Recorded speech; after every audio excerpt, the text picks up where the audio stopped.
Assalamualaikum warahmatullahi wabarakatuh.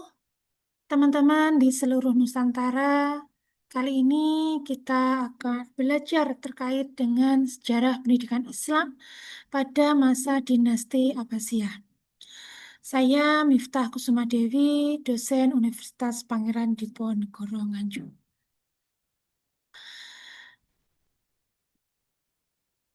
Pendahuluan, Bani Abbasiyah berdiri tahun 750 Masehi sampai 1258 Masehi, yang merupakan masa keemasan peradaban Islam, di mana masa itu masa berkembangnya ilmu pengetahuan dan pendidikan berkembang dengan begitu pesatnya, dan Baghdad sebagai pusat intelektual dunia pada masa tersebut. Latar belakang kemajuan pendidikan, yang pertama karena stabilitas politik awal dinasti Abbasiyah, lalu adanya dukungan khalifah terhadap ilmu pengetahuan, selanjutnya adalah interaksi budaya dan ilmu dari Persia, Yunani, dan India, serta berdirinya Baitul Hikmah sebagai salah satu pusat dari tempat untuk menuntut ilmu pada masa dinasti Abbasiyah. Lembaga pendidikan pada masa dinasti Abbasiyah diantaranya ada masjid, yaitu tempat pendidikan dasar agama. Lalu yang kedua ada kutab, di mana di sini adalah merupakan sekolah dasar untuk membaca Al-Quran dan menulis. Lalu ada madrasah yang dijadikan sebagai eh, tempat untuk pendidikan menengah dan tinggi, terutama dalam pembelajaran fikih. Dan ada Baitul Hikmah sebagai perpustakaan, juga sebagai pusat penerjemah dan tempat untuk riset ilmu pengetahuan. Kurikulum dan ilmu yang diajarkan, diantaranya ada ilmu agama, di mana ilmu agama itu ada pembelajaran Al-Quran, hadis, fikih, bahasa Arab, serta tafsir. Lalu ada ilmu umum, di antaranya filsafat, matematika, astronomi, kedokteran, kimia, dan geografi. Lalu metode hafalan dan diskusi digunakan secara luas untuk memperdalam ilmu pengetahuan, juga ilmu agama pada masa dinasti Abbasiyah. Selanjutnya, tokoh-tokoh terkenal pada masa itu, yang pertama ada Al-Kindi sebagai ahli filsuf dan ahli matematika. Lalu ada Al-Farabi, merupakan ahli filsafat dan logika.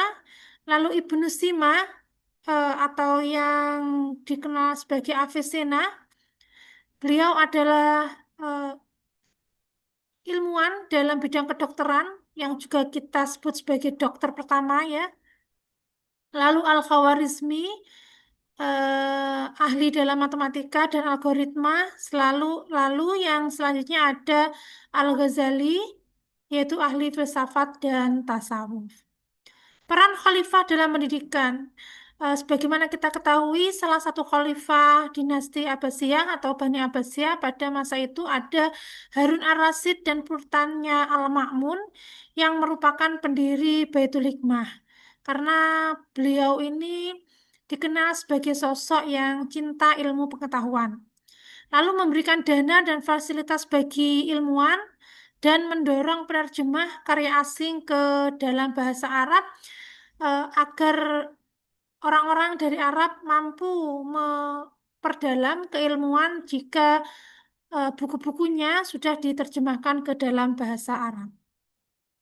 Selanjutnya, pengaruh pendidikan masa Abbasiyah. Yang pertama, mempengaruhi sistem pendidikan Islam hingga masa kini, yang sebagaimana kita rasakan ya. Lalu dasar lahirnya universitas-universitas Islam, lalu mewariskan metode ilmiah dan sistem perpustakaan. Penurunan dan akhir kejayaan dinasti Abbasiyah yang pertama karena terjadinya penurunan itu pada abad ke-13 Masehi dengan adanya serangan Mongol tahun 1258 menghancurkan Baghdad, lalu Baitul Hikmah dibakar dan banyak karya ilmiah yang hilang. Itu yang dimaksud dengan masa penurunan atau akhir kejayaan Bani Abbasiyah. Dari apa yang kita paparkan, ada kesimpulan yang bisa kita ambil. Yang pertama, masa Abbasiyah merupakan puncak kejayaan pendidikan Islam, perpaduan ilmu agama dan umum berkembang pesat, serta banyak kontribusi besar terhadap peradaban dunia.